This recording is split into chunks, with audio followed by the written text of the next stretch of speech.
Well, good morning, everyone. Welcome to the Canterbury House, virtually, that is. And we are here for session number 2.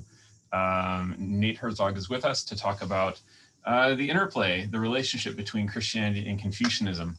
We've had, as I introduced, for those of you who are new, the thesis that I sort of opened this conversation and this seminar with is an observation that certainly in Western Christendom and Western Christianity, the dialogue readily kind of vacillates between discussion about pagan secular philosophers, whether it's Socrates and Aristotle and Plato. And we love to marvel and think about the ways in which Thomas Aquinas synthesized Aristotelian thought with orthodoxy. But then suddenly, when Western Christians look at philosophers from other regions of the world, I read a sort of hesitancy or a reticence. And I think Nate has done just a brilliant job of revealing ways in which we should be much more enlivened by these traditions of thought. And also, I think, Nate, if I can just commend you publicly, it was wonderful to hear about your experience, particularly from your mother's example and witness as a student of Confucius, the ways in which a lot of tiger traps and pitfalls that occur for a lot of Western thinkers when they approach the faith really weren't a problem for you as you encountered the gospel. This hyper individualism that we find in the West, this reticence to think more collectively about the human experience. These are things that you kind of drew from Confucian thought and were able to apply it to the Christian life. And so it's been wonderful to be a student and to kind of sit under your counsel. I'm eager for this second session. And let's all welcome Nate. Nate, thanks for being here. Thank you. Thank you very much. I appreciate the kind words. Let me share my screen if I can. Deacon Jeremiah, I think you need to empower me. There we go. Just did it. Mm-hmm. Okay.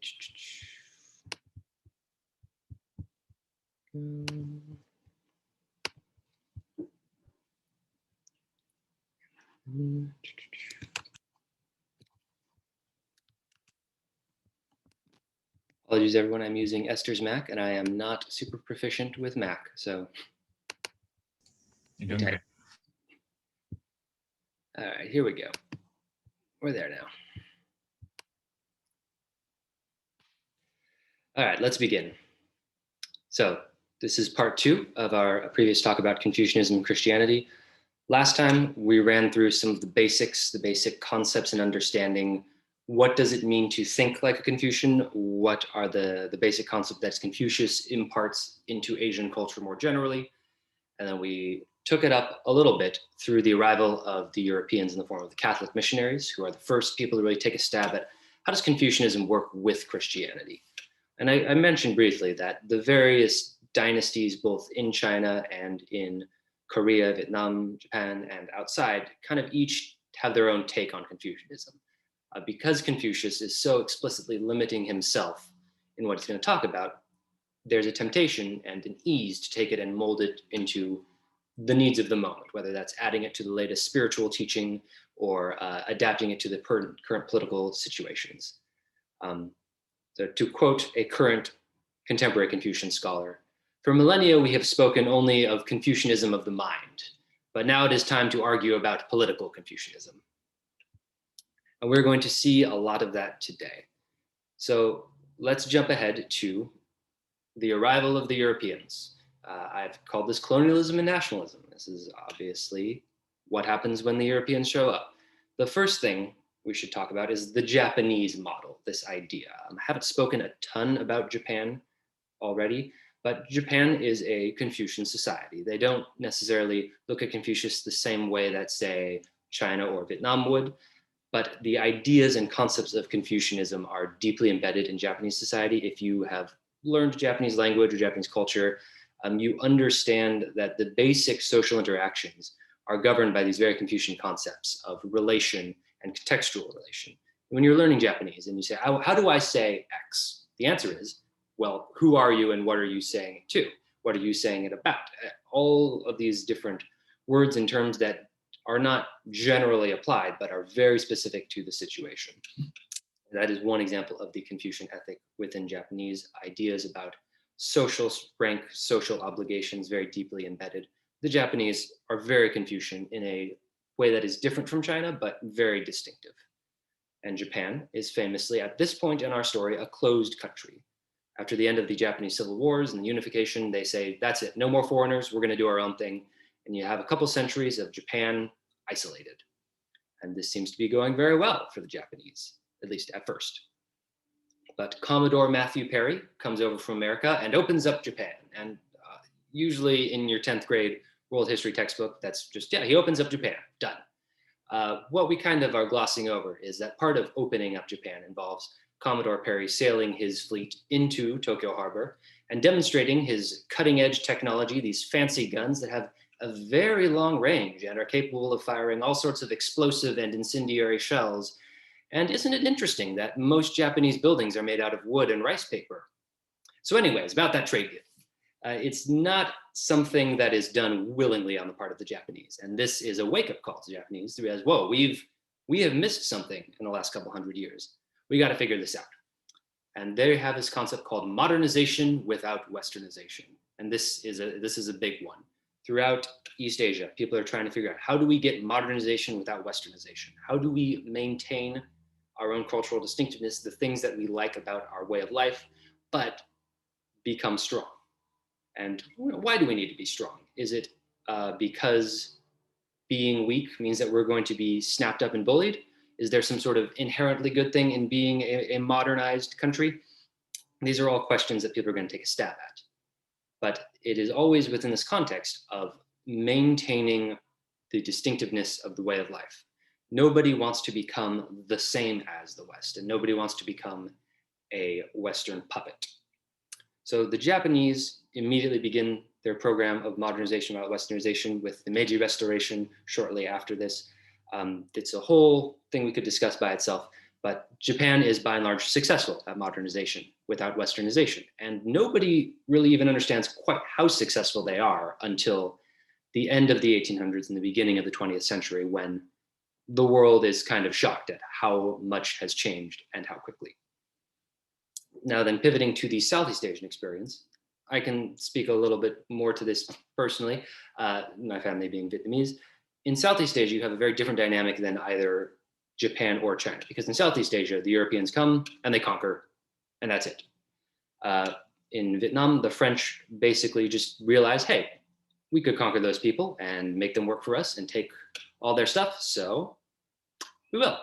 And it's not even necessarily a huge deal. It's not something that they really got a plan for. Hey, I send a guy, give him some ships and take care of it. They actually underestimate how difficult it's going to be and have to send reinforcements to help the initial task force that's sent.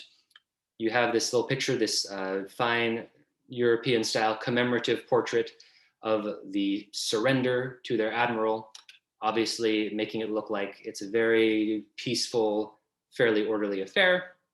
Not really the case. But the French simply come in, take over. They call it Indochina, this region that is what is now Vietnam, Laos, and Cambodia. It is now a French colony, the end. Which means that the context in which we understand both Confucianism and the Vietnamese nationalism is completely different than other places, because it's in the context of European domination. At the height of French occupation, there's something like 50,000 French people of military and civilian living in Vietnam, which doesn't sound like a lot, especially when you compare it to the French African colonies, where just loads and loads of French people went to live. But if you compare it to, say, British India, throughout the entirety of India, there's something like 20,000 British soldiers. So 20,000 British soldiers across all of India, 50,000 French in Vietnam. It's a much higher saturation. And this means that there's a move towards Confucianism, towards a traditional, because there's this worry about being Frenchified. French culture is coming in. There's a huge concern in the literature, the plays, the books, the poems of this era about this insidious Frenchification. And the targets of a lot of satire is not so much the French themselves, but anyone who is trying to become French, the people who are selling us out and thinking that somehow this European way of life is going to answer our problems. So as soon as the French come in, there is immediately resistance starts, and it will continue for the next 150 years. But most of this resistance is traditionalist in nature, right? Expel the French and restore Confucianism, expel the French and restore the emperor.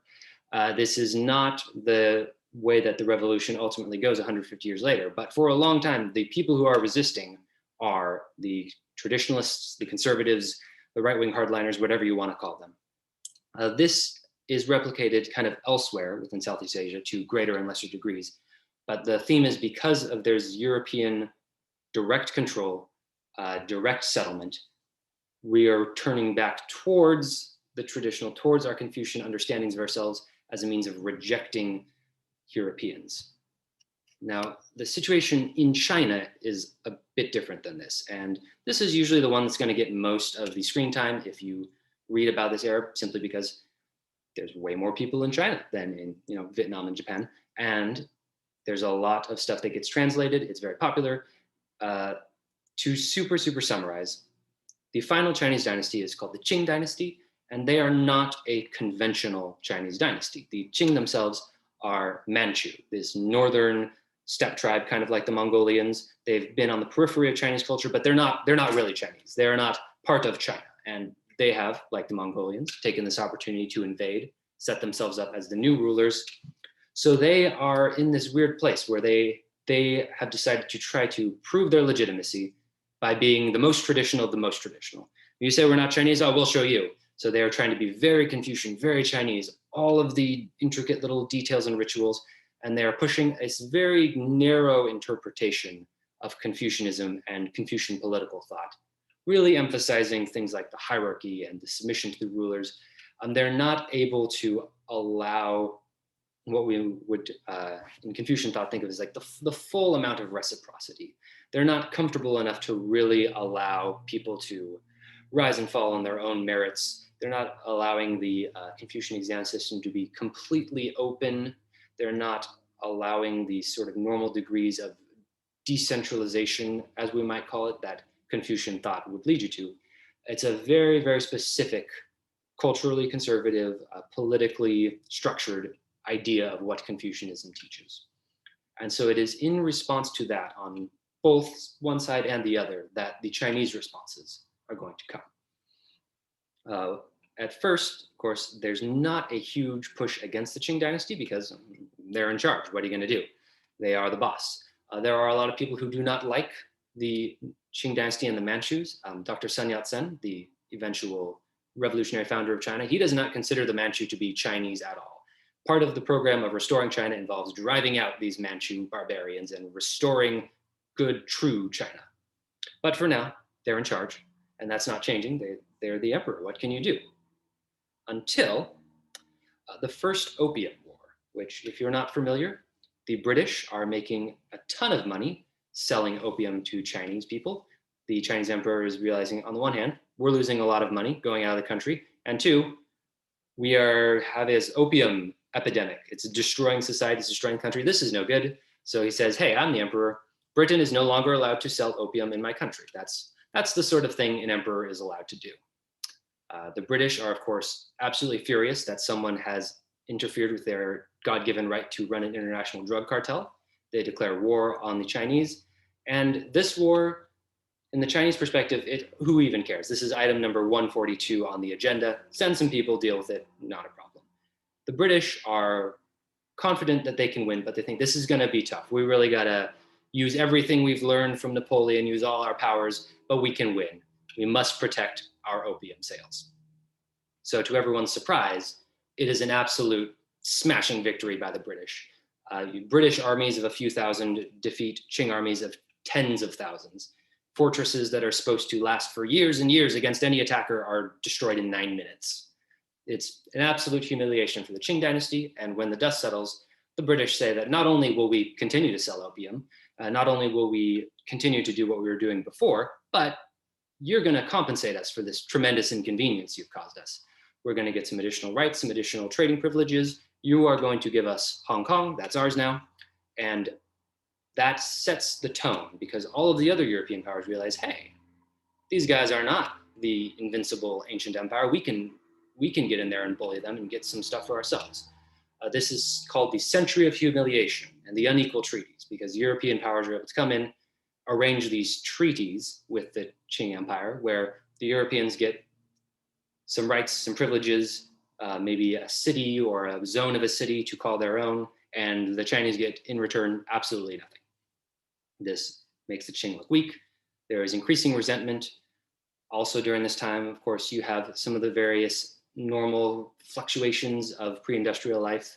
You know, if there's famines, there's floods, some of these disruptions, people are not happy with the state of affairs. And so in rural China, there is a man who goes to take his examination to become a bureaucrat. The examination pass rate for non-Manchus is about 1%. And needless to say, he fails. And this is very upsetting to him. He goes home, he lies in bed for several days and has a number of visions and mystical experiences. And then he kind of goes about his business, unsure what to do with this, until he reads a leaflet from a Protestant missionary.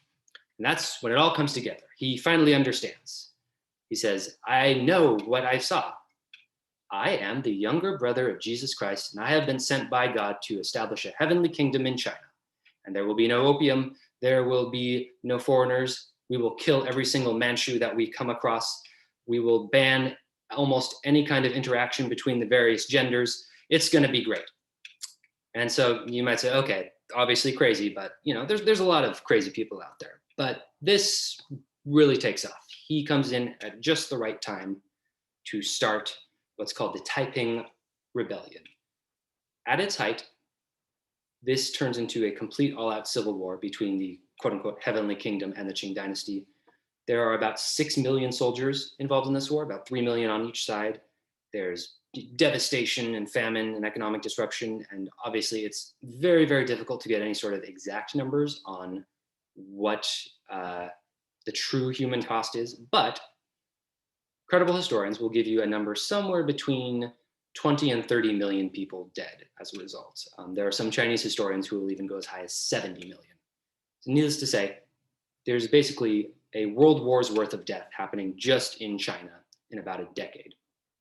This is huge, right? This is big. This is absolutely destructive to Chinese society.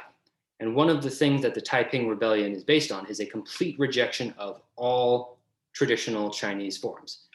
A rejection of Confucianism, both in political concepts and in the interpersonal concepts and the philosophical concepts, as well as a rejection of Buddhism, Taoism, animism, this bizarre, what he calls the God-worshipping society, this strange Christianity. At first, Western missionaries hear about this and go, oh, hey, the Christian revolution, that sounds like all right, until they actually go and they see what's happening and they realize this is nothing like anything you're going to find in the Bible could possibly be.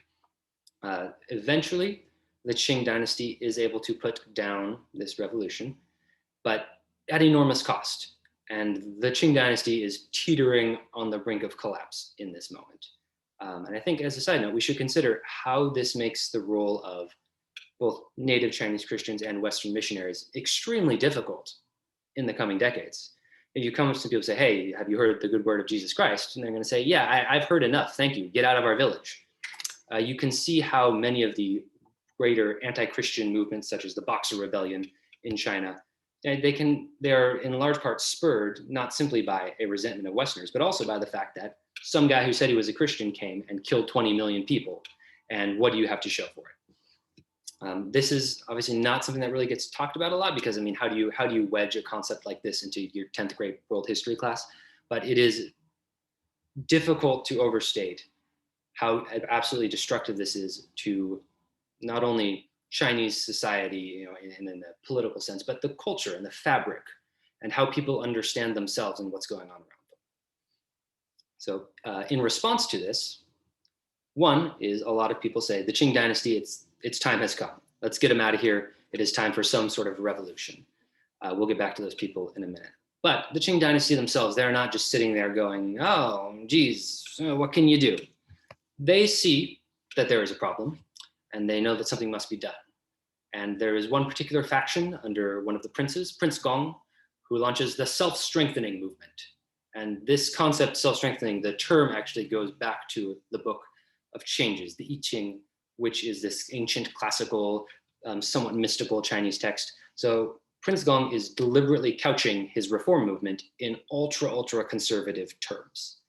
And this is important because I think a lot of times there's this tendency to see, well, both history and our modern times, right? There's a dichotomy. You're either a reformer or you're a conservative. You are a revolutionary or a reactionary.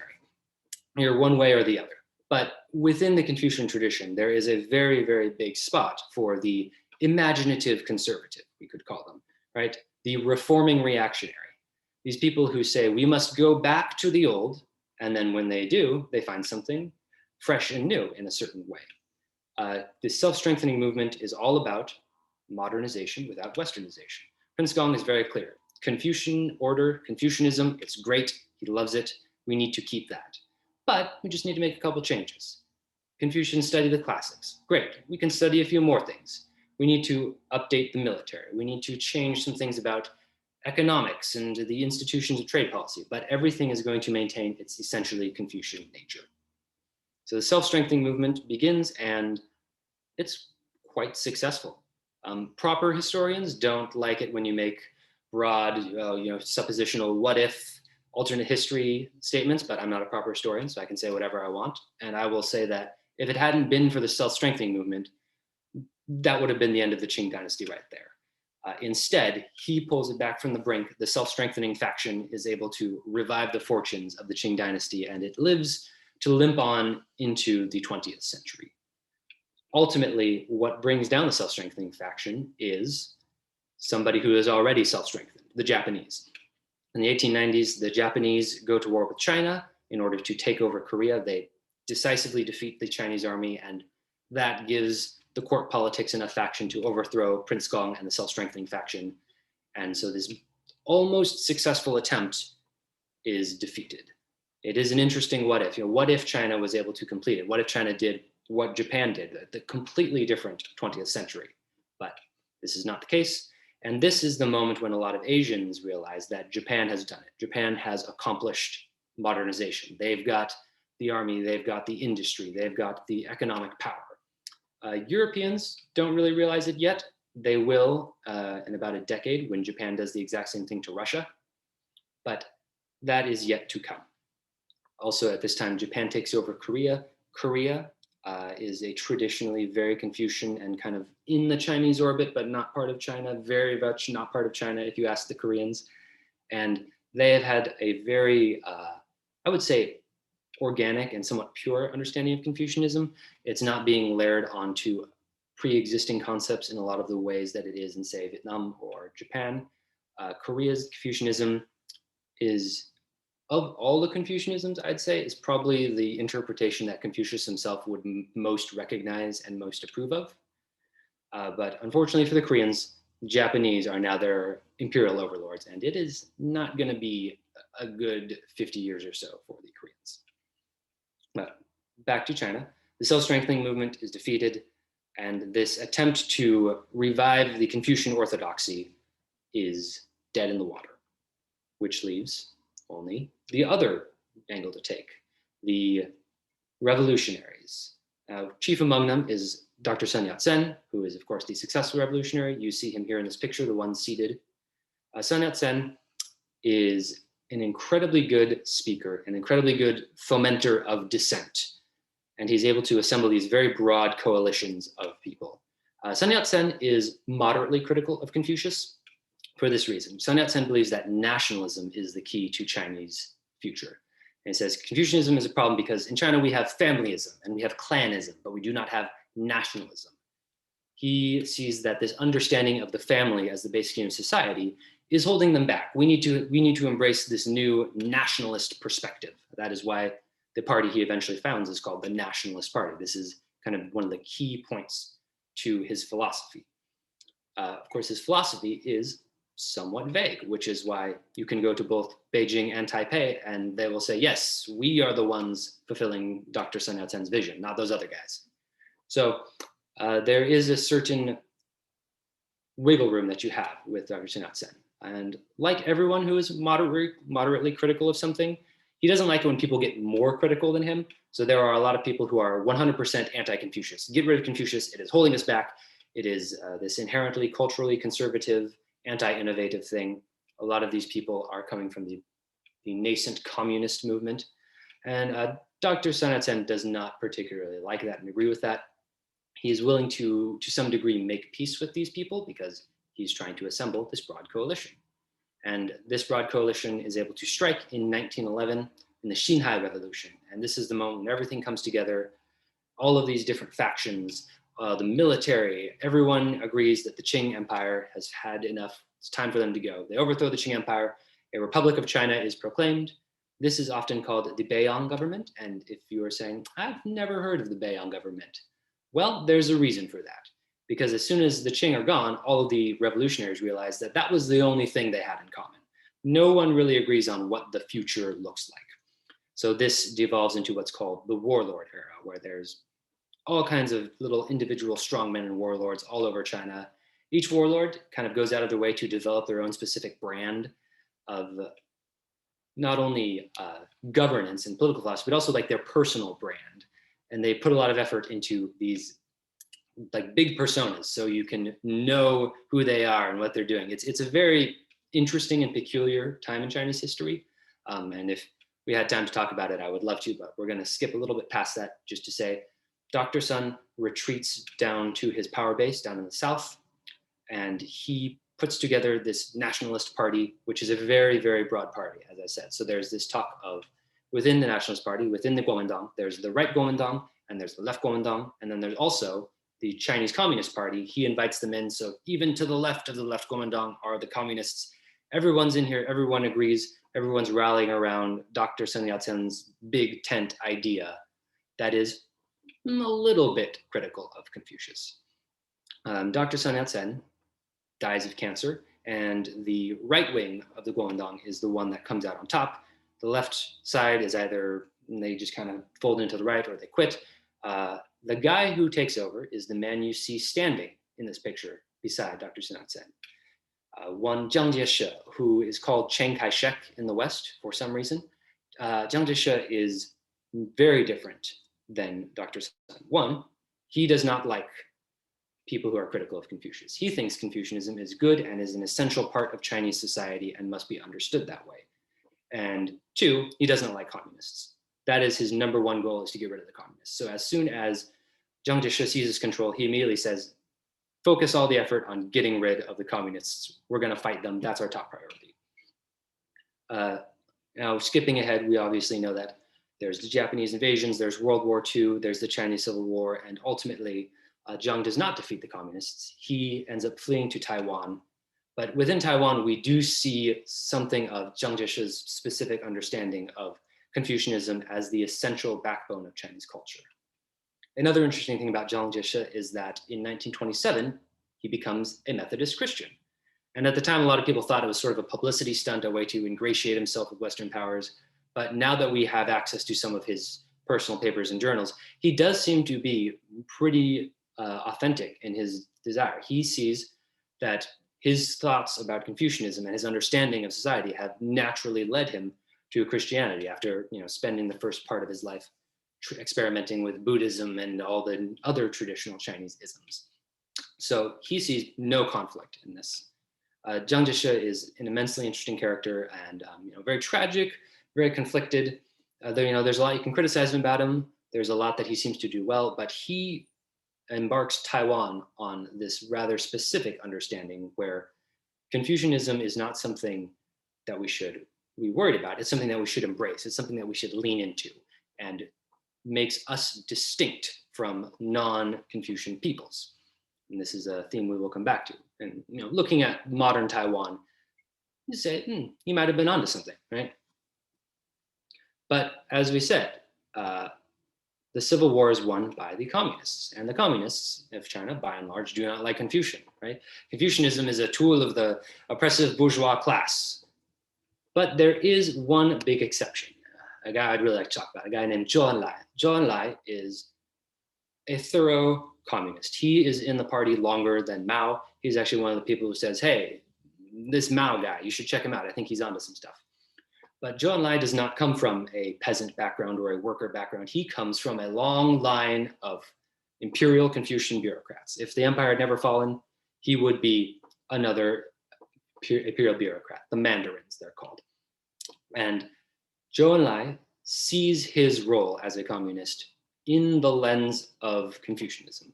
So to him, must not demolish Confucianism as some sort of bourgeois apparatus of control. It is instead something that deliberately leads us into communism. How do I understand my role as a communist leader? Well, I must have reciprocity with everyone. Zhou Enlai is not just, by the way, some guy who is a communist. Zhou Enlai, when the People's Republic of China is declared, is made the premier, the prime minister, essentially. On paper, he's the number 2 guy in China, and he will be until his death. So Zhou Enlai is essentially the only guy in China who's ever gotten away with telling Mao no. He's very careful about when he tells Mao no, and he generally is pretty good about not coming back and saying, I told you so, after Mao ignores him and embarks on whatever disastrous policy he was thinking. But the Zhou Enlai and the Zhou Enlai faction is this non-Maoist Chinese communist faction. He doesn't necessarily go out of his way to cultivate this faction. He's not going out and trying to deliberately oppose Mao, but people just love Zhou Enlai. Even to this day, like, he's very popular. It's very hard to find someone who has anything bad to say about Zhou Enlai, because he rules and governs with this deeply Confucian ethic and as someone who is responsible to the people, not as somebody who is in command of the people. He's sometimes called the Last Mandarin, is one of his many, many titles that people like to give him. He presides this interesting counterpoint, and that really comes into context during the Cultural Revolution. Again, the history of communist China, huge, fascinating. I would love to talk about it. But in short, after the People's Republic of China is proclaimed, Mao embarks on the Great Leap Forward, this industrialization project. We will surpass Britain and catch up to America in just 3 years of hard work. Because in Mao's mind, the way to industrialize is you just do it. How hard can it be? Turns out it's pretty hard. And a lot of Mao's policies are disastrous. Things go very poorly. And within the Chinese Communist Party, there's this idea that, okay, Mao, great military leader, and he's getting kind of old, and he clearly isn't necessarily a good peacetime leader. So let's just have him become an elder statesman who shows up and waves at the parades, but the real meat of the running will be done to the new comrades, the younger cadres. And Mao briefly accepts this and then immediately comes roaring back with the Cultural Revolution.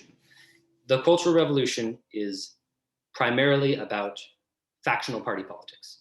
So the economic impacts, the cultural impacts, what happens to society, that is all secondary. The real goal is who's in charge of the party and the country. And so Mao wants to eliminate all of the non-Maoists. He doesn't take out Zhou Enlai directly, and it's always unclear what the relation between these two guys is. Zhou Enlai is not at all antagonistic towards Mao. Mao is always mildly antagonistic towards Zhou Enlai, but he's also antagonistic towards everyone, so that doesn't really mean anything. But the Maoists do not like Zhou Enlai. He is the guy who is holding them out of power. If there's no Zhou Enlai faction, then everyone's a Maoist. There's not really anything else you can be. And the Cultural Revolution is, in theory, this idea that we must completely purge all of the old stuff from our culture, old customs, old traditions, old habits, old ethics. There is the Criticize Confucius movement. The Criticize Confucius movement is specifically started by the people who want to unseat Zhou Enlai. Confucius equals Zhou Enlai in this cultural revolutionary context. So thorough is that identification that nobody ever is criticizing Zhou Enlai directly. They just understand that if you have something bad to say about Confucius, you have something bad to say about Zhou Enlai without naming him. That is how thoroughly Confucian Zhou Enlai's understanding of communism is. Cultural revolution is this thing that is continuously getting away from people. So the different sub-factions within Mao are constantly turning on each other and betraying each other. There's various sort of mini coups and counter coups where people are purging each other. There is this general sort of witch hunt atmosphere, because the concept of the Cultural Revolution is that somehow these evil reactionary capitalists, right-wingers have infiltrated our culture and we must purge them. What does that actually mean? How do you prove someone is a reactionary or not?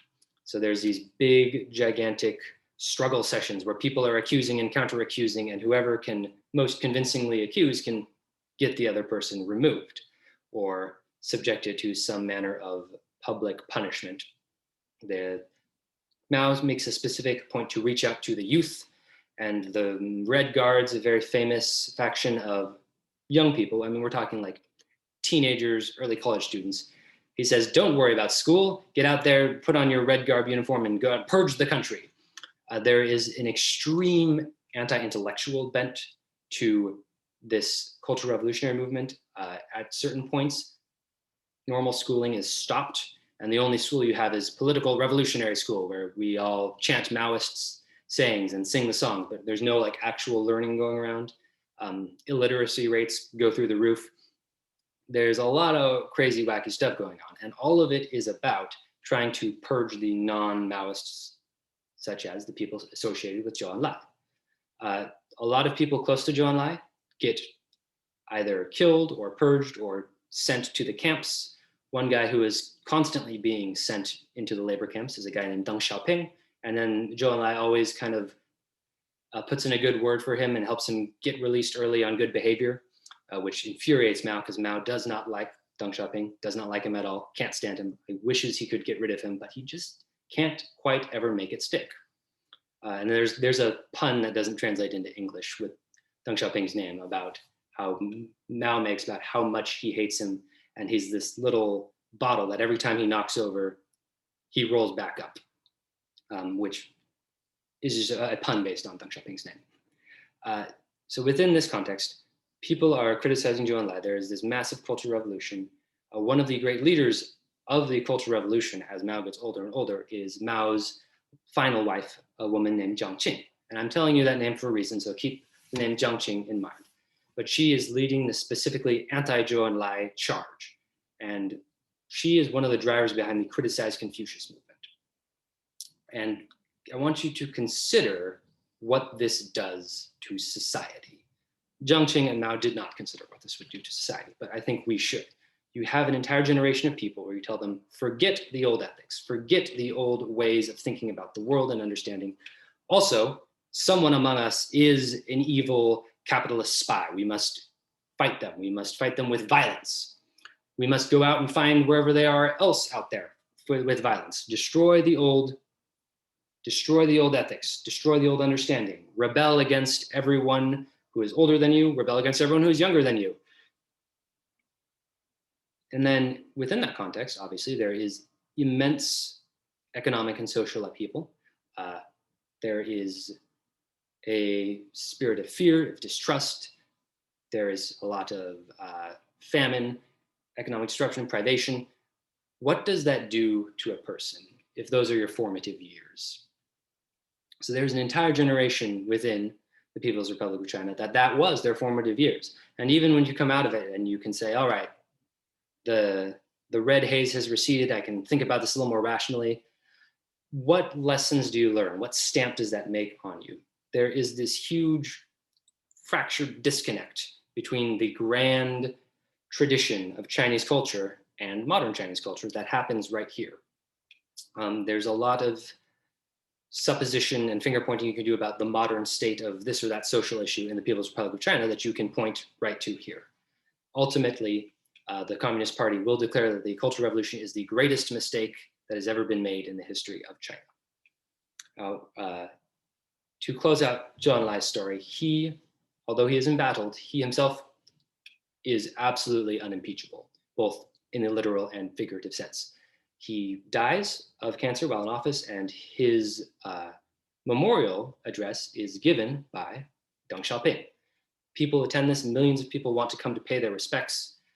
The Maoists and Zhang Ching want to crack down on this. It turns into a riot. People are storming government buildings. Deng Xiaoping is exiled again. He's not gone, though.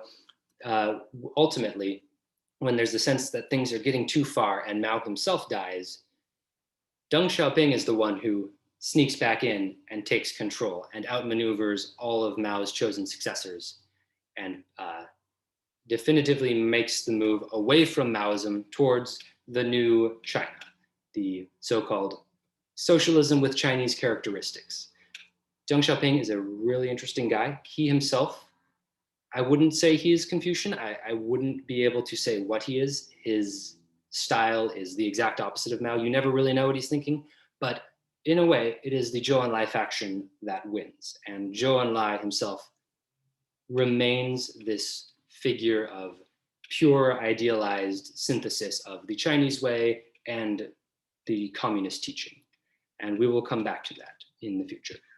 Now that is Communism in China. Now I want to also highlight a second person. This is Go Nim.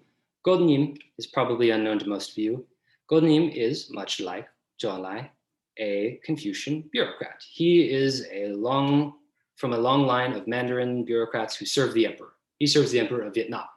The last emperor of Vietnam is an interesting, somewhat sympathetic character. He is a French puppet, and he is born into this gilded cage, and he kind of spends the first couple years of his adult life trying to test the limits of his gilded cage. Could he really make a difference? Could he improve his country? And he finds that he cannot. So he kind of gives up. Meanwhile, history continues to roll. We have World War II. And as you know, France doesn't do so well in the first part of World War II. Vietnam is taken over by the Japanese. France itself is invaded by the Germans. And then, obviously, ultimately, the Axis do lose World War II. Now, and when the Japanese come in, there is a broad Vietnamese resistance group formed to fight the Japanese. I have family members who are part of this group fighting the Japanese. And as soon as the Japanese are gone, there's this assumption that we're going to be free now, right? Well, that's not how Charles de Gaulle and the French government see it, because you see the French have recently been invaded by a people who think themselves ethnically superior, who have plundered and despoiled France and used them to fund their imperial ambitions, which has been absolutely devastating for France. So in order to recover, France needs to find some racially inferior people that they can invade and plunder and devastate. So France wants all of their colonies back, and they're going to do whatever it takes to get them back. And this embarks what in Vietnam it's called the French War. The French move into and they are hell-bent on recovering all of their colonies, including Vietnam. They need the resources, the economic income, and just the overall global prestige of being an empire. They will not accept any diminishment on the world stage. One of the interesting historical footnotes is that France is given a broad control over what happens to the punishment of German soldiers from World War II. And they offer a sort of a deal to a lot of these Wehrmacht soldiers. If you serve in the French Foreign Legion, we'll forget about that thing you did. So there's a huge number of former Nazi soldiers are sent to go fight and support the French Empire in Vietnam. I don't know what the French term is for complete lack of self-reflection, but it would apply here. Now, obviously, the French ultimately do not win. And as they're forced out, they kind of leave one parting shot. They're not just simply going to hand the country over to this broad coalition that has been opposing them. They want to leave it fractured into a whole bunch of little pieces so that they can maybe play these against each other, puppeteer their way, leverage back in. So the country is nominally split between the North Vietnam, and that will go to Ho Chi Minh, and South Vietnam, which will be under the control of the emperor. But also South Vietnam, they make sure to leave various different power bases stacked around. Within Cambodia and Laos, they also do a similar trick. There's this kind of sense that France is kind of, not so much taking their ball and going home, but tearing the ball into a whole bunch of pieces and throwing it over the fence. So in this context, Go Nim, who is one of the bureaucrats who's been serving the emperor, sees the time for action. Go Nim is very much one of these modernizing, reforming conservatives. Go Nim is, as we said, thoroughly Confucius. He is also very devoutly Catholic, extremely Catholic. And he is also fanatically anti-communist. And he sees these three things as all bound up together. You have to have all of them together, and a good understanding of any one of these will lead you into the other one. For his part, he persuades the emperor that the time for emperors is gone, and this should be a republic. The Republic of Vietnam is proclaimed. He also very quickly consolidates power and outmaneuvers all of the little traps and independent power bases that the French have sent. And if you talk to anybody who is or was a fan of Diem, one of their famous sayings is, yes, Ho Chi Minh defeated the French, but only when Diem came in did they actually leave the country. So Diem proclaims this Republic of Vietnam, South Vietnam as it is called, and there's an election. He wins, obviously. Obviously, maybe not the most free and fair of elections, but he is the only Vietnamese person who's actually won an election in this way. Now, part of that is that all of the Catholics across Vietnam see, hey, there's this Catholic guy taking charge in South Vietnam. Meanwhile, the communists are really starting to hunker down in the north. The broad coalition is becoming a very specifically communist government. This doesn't bode well for Catholics. So there's this huge migration of Catholics from north to south, further bolstering his power base. But obviously, Vietnam, by and large, mostly not Catholic.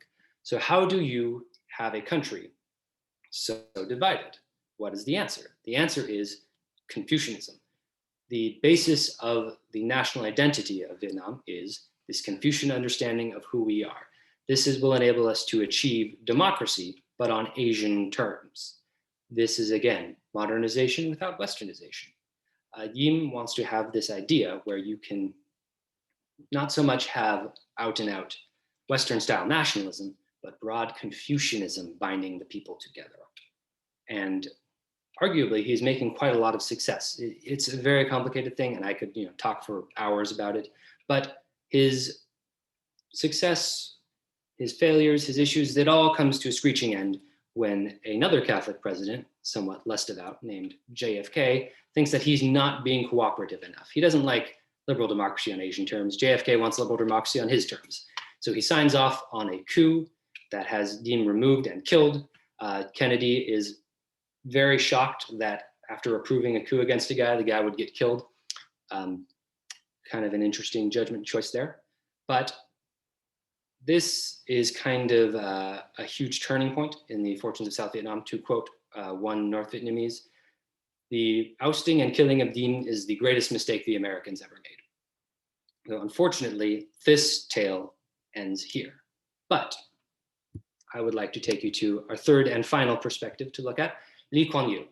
Lee Kuan Yew is the founder and for a long time was the leader of Singapore. We've all heard of Singapore, the famous nation state.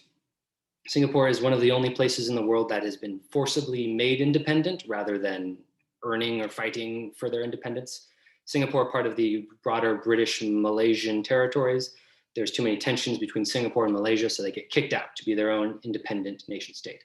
Lee Kuan Yew is this immensely popular, powerful Singaporean leader. He takes the helm, and he has this issue. How do you have a city-state, not to mention a city-state, but a multinational, multi-ethnic, multi-religious state? The Singaporeans, a lot of them are ethnically Chinese. A lot of those are Christian. There's obviously a lot of Buddhist and Muslims. You have various people groups that are these even people groups at this point? At this point, is there such a thing as an Indonesian or a Malaysian, or is it actually just a whole bunch of different groups? So these are national identities that are even in flux at this point. So Lee Kuan Yew takes some of these same ideas and projects them out to their conclusion, to their fulfillment. So Confucianism is the basis of Lee Kuan Yew's understanding of how democracy works. He says, in Confucian societies, we understand that the individual only exists through the context of family. You Western governments think that the government can be your family, but we shy away from that proposition. Within Lee Kuan Yew's idea of Singapore, the government will do very specific things and it will do them very well, and then everything else will be up to you. Right? The government is essentially the ritual, the format that holds things together and allows and channels the human productivity and goodness into the correct areas. So he also puts a broad premium on the societal aspect of Confucianism. You don't necessarily have to tell people what to do at gunpoint if you have moral authority to tell people what to do. He's really big on promoting Confucian studies, not just simply abstractly, but like in universities, in schools. Confucian understanding is at the core of how Lee Kuan Yew sees governance, and it is distinctive from the West in this way, by which I mean that Lee Kuan Yew will say, you can do that in the West, but we have Asian values. We are different here. That means we have to do things a bit differently. Lee Kuan Yew is also not a passive, pacific, serene ruler. His famous quote is, "If you come after me, you better put your knuckle dusters on. I will take you down, and there is no other way to do it in a Chinese republic." So that is Lee Kuan Yew's essentially takes the best of both worlds from the two guys we looked at earlier. Zhou Enlai, Confucianism as responsibility to the people and as good governance. But Confucianism is also a nation building thing and not a communist thing, right? Both Lee Kuan Yew and Go Din-Nim see Confucianism as inherently anti-communist and as the superior alternative. We do not need to have the dictatorship of the proletariat. We have reciprocity between ruler and ruled. We do not need to abolish the bourgeois forms of social interaction. We have filial piety to guide us. Confucianism as the core of identity. And as you can see from Singapore, he's been quite successful. This idea of Confucianism as something that is inherently holding us back is instead turned into Confucianism is this thing that focuses our innovation and productivity into new and interesting and helpful ways. So into the 21st century, as we mentioned within China, there has been a big change since the days of Maoism and the Maoists. And into the 21st century, there is an increasing interest of all things traditional in Chinese. So not just Confucianism, but martial arts. People are loving Tai Chi and Kung Fu much more than before. Buddhism, Taoism, there's a kind of a revival. Both Chinese academics and the Chinese government want to see Chinese scholars as Confucian scholars, not as Western academics. We have our own thing, our own way of understanding. There is a group called the New Confucians, who at this point are over a century old. The New Confucians see Confucianism and liberal democracy as linked. Western style liberal democracy, Confucianism, it goes together. They are not super popular, obviously, in Chinese government, but also with the broader Confucians themselves.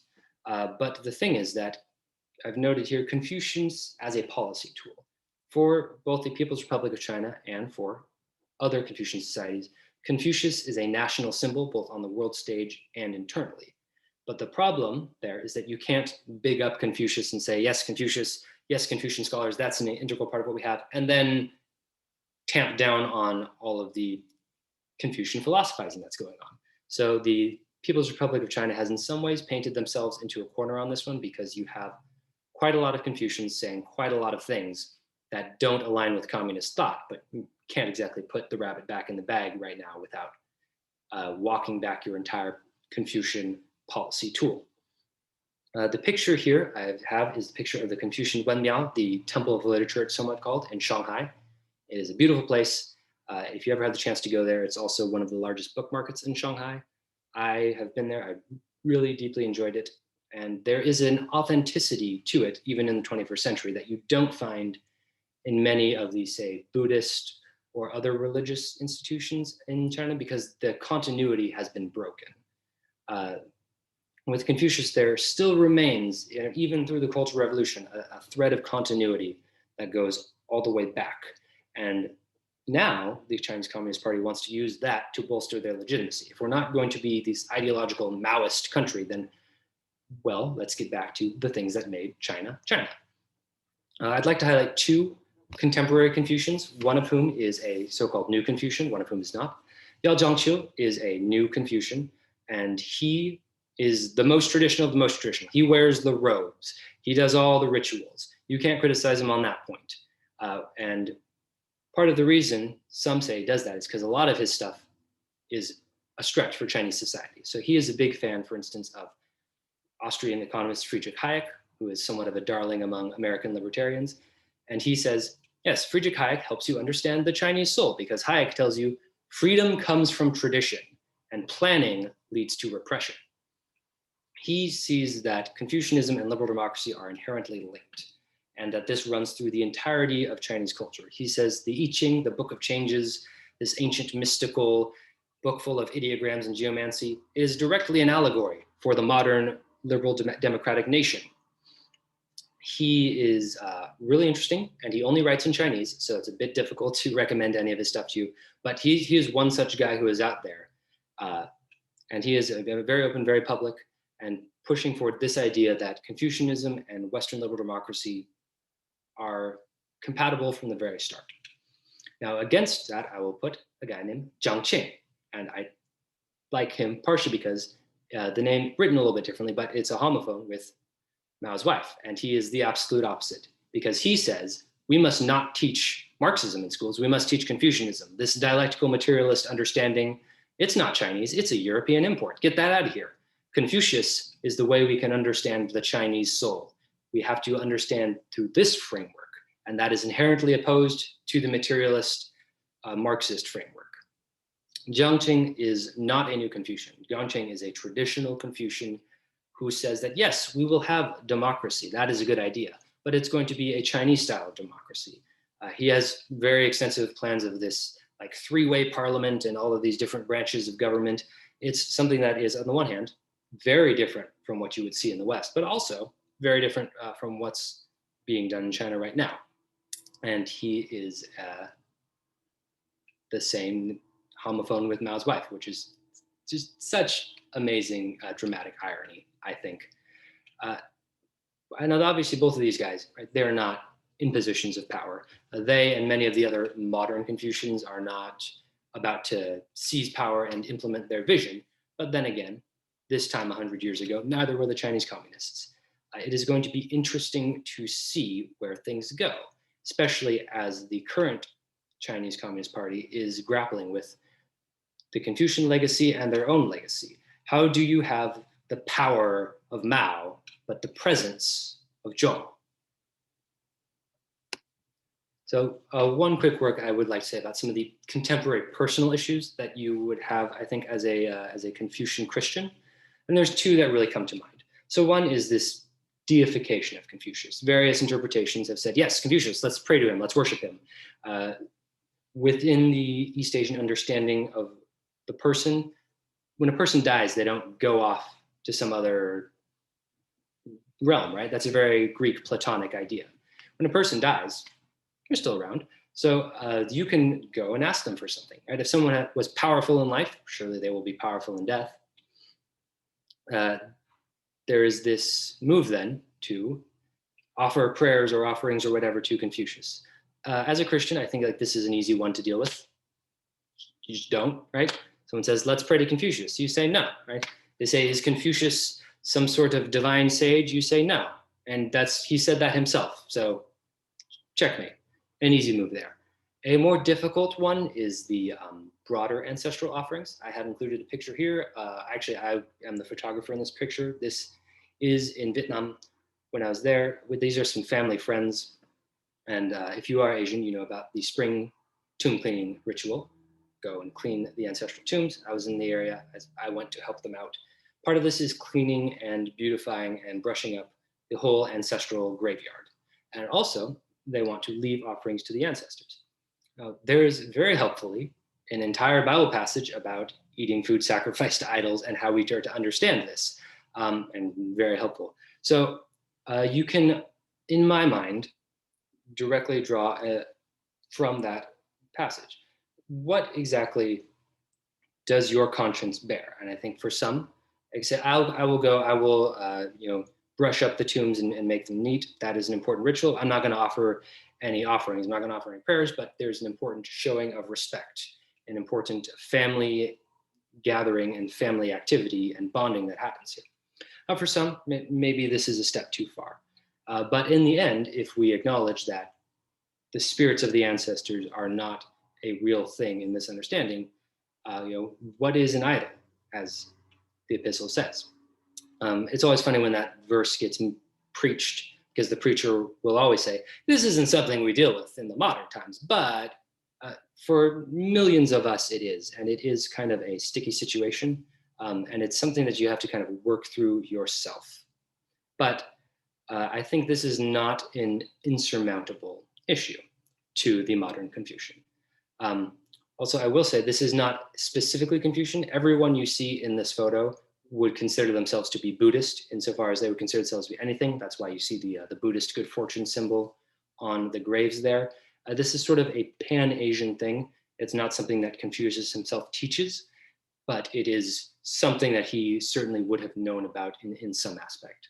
So we are in some ways helped there by the fact that this is more of a quote unquote Asian thing than a specifically Confucian thing. Yeah, I would be willing to have all sorts of conversations on that further issue if anyone has questions on that. Finally, some reading recommendations. So the Analects of Confucius, annotated, must be commentated. You cannot read them just in isolation. I have a copy here, very, very heavily note marked, so you know that I read it for real. This one is translated by a man named Edward Slingerland. I think that some of the commentaries he pulls from are pretty good. Another one is Wisdom of Confucius by Lin Yutang. Lin Yutang, the Chinese author I mentioned previously, he does write in both, is published in both Chinese and English. I actually bought this one at the Confucian Temple of Literature in Shanghai. His Wisdom of Confucius is good. If you want to read about his personal journey, it's called From Pagan to Christian, a very, very interesting read. He has a very extensive bibliography, and he is a very charming author. And then lastly, a book called Mission and Catechesis by Peter Sifan. He is a Catholic theologian, and he is writing specifically about the Catholics coming to Vietnam and how they engage with the culture. It is a very thorough book. It's a good way to read about this issue if you don't want to try to read Matteo Ricci's early modern Church Latin version of Confucius. But if you can read early modern Church Latin, then I absolutely would recommend Matteo Ricci too. So with that said, any further questions?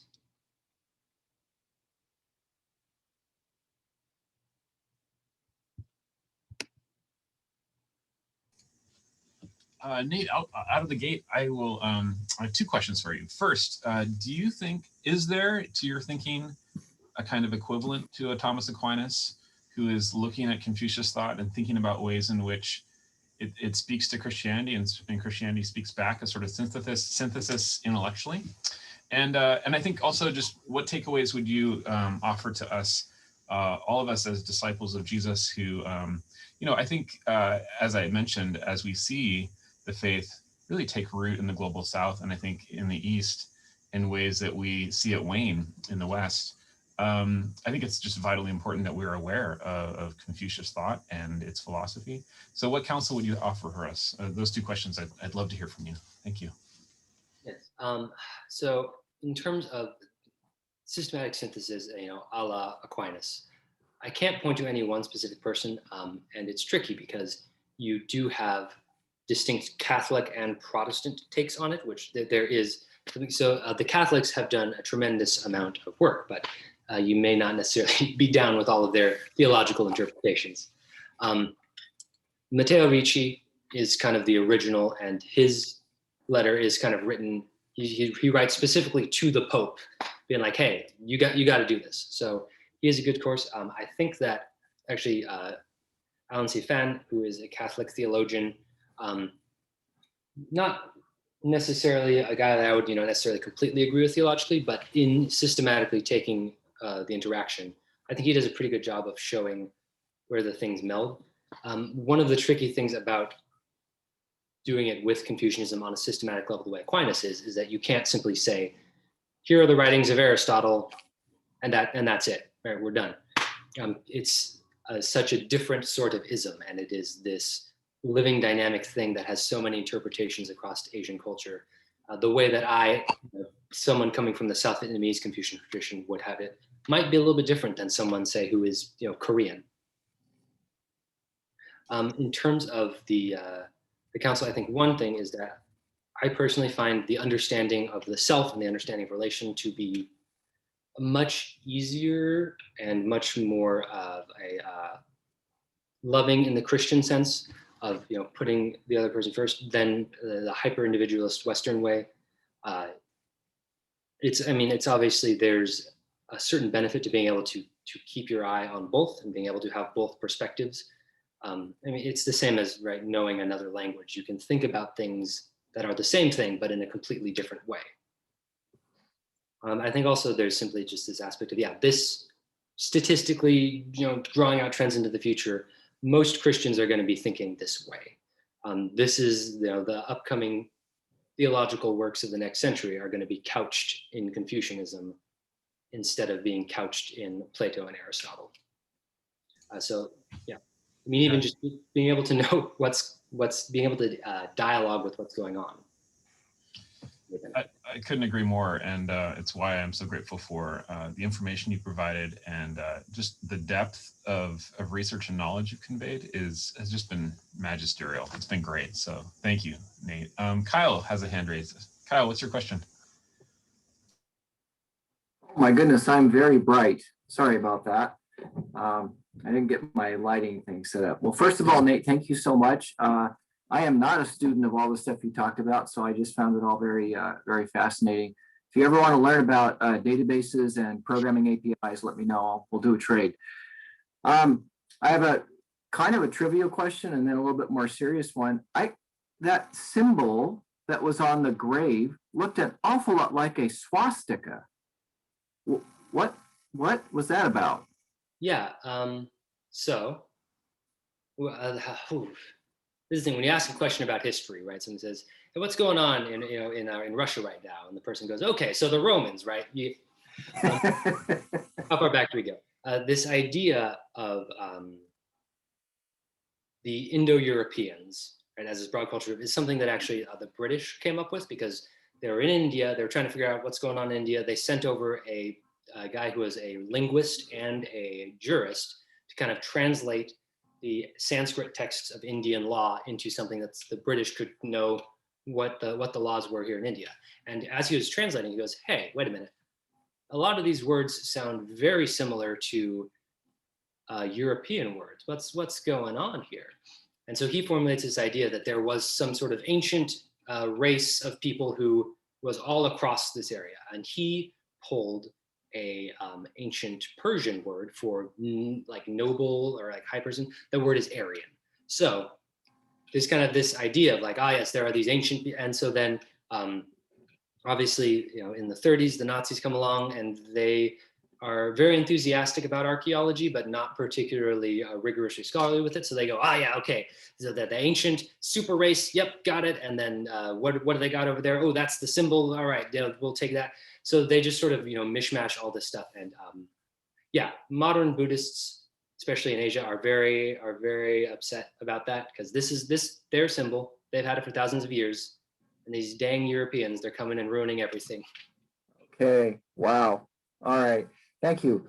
My a little bit more serious question is, the whole concept of the family being the central unit and how important that is. That just really struck me. But what I want to actually ask you, Nate, is maybe a little bit too much of an ask, and that is, if Confucius could see American society today, particularly in light of the family, what would he say? Or maybe it could be, what would Nate Herzog say? I'd really like to just hear a sense of the family understanding of Confucianism and what's happening in the United States and maybe even the West in general. Yeah. So if I was emperor, it's tricky. I don't think there's much a way that he would be particularly pleased with what's going on. I think that in the understanding of kind of the modern American, there's like family is kind of optional, right? If family gets too hard, you can kind of go, well, it's too hard. And in Confucius, there absolutely is not that. Confucius believes that the family is paramount, even when it is personally difficult for you. That your relations and your duties and obligations towards other people supersede what you need from yourself. And that's just not something that flies right now in American culture. And obviously, right, this could, an extreme interpretation that can be harmful to people. But the counterpoint is, well, what's the philosophy of human interaction that can't be used to harm people? I think there's going too much in the individualist direction right now, and so Confucius, at one point, somebody asked him, what shall I do if my family wants to do something I disagree with? And Confucius says, you must beg and plead with them with tears in your eyes up to 3 times. And if after 3 times they still disagree and will do the thing, then you must obey. And then another guy says, what must I do as a minister if my ruler wants to do something that I disagree with? And he says, you must beg and plead with him up to 3 times with tears in your eyes. And if he does not agree, quit.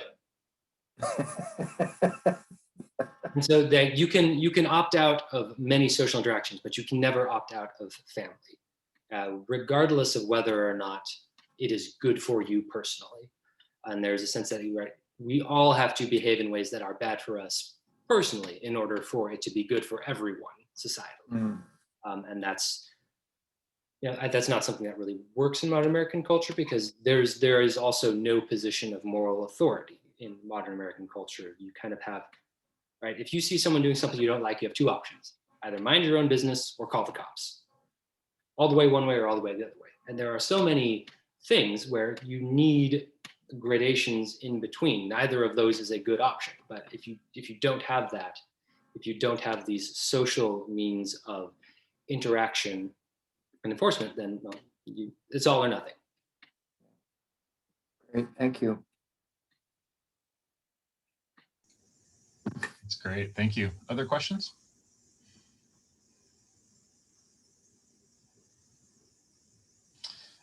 Nate, can you speak a little bit? I mean, I guess maybe on the opposite side of the ledger, there is this kind of question of the relationship between Confucianism and communism. And can you speak to that a little bit? Do you read communism as a betrayal or a kind of grotesque misinterpretation of Confucian thought? Are they completely unrelated in your mind? How do you see those 2 ideologies at play?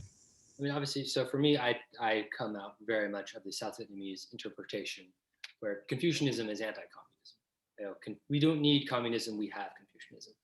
So to me, most of the communist practice is a worse version of Confucianism. I think also just the fundamental underpinnings of the whole dialectical materialism, all of that stuff. I don't know how you get that both in just generally, and then also for Confucianism, it doesn't work, which is something that Mao is, he's quite honest about. Mao says, get rid of that Confucianism. We don't need that. You can't have a dialectical understanding of the past. Mao says, I am like the first Chinese emperor. I like legalism. I want to get rid of these Confucians.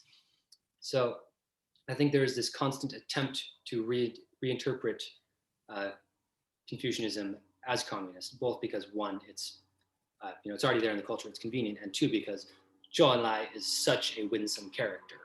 They want to grab hold of what he has. I mean, you can't, even Mao, as soon as Mao he's not even cold in the grave, and Deng Xiaoping is plotting, how much bad can I pin on Mao? Deng Xiaoping hates Mao, but he's like, I can say he's 30% bad and get everyone to agree with that. No one has anything bad to say about Zhou Enlai. So how as a modern leader can you say, oh yes, direct line from Zhou Enlai to me, I'm a great guy.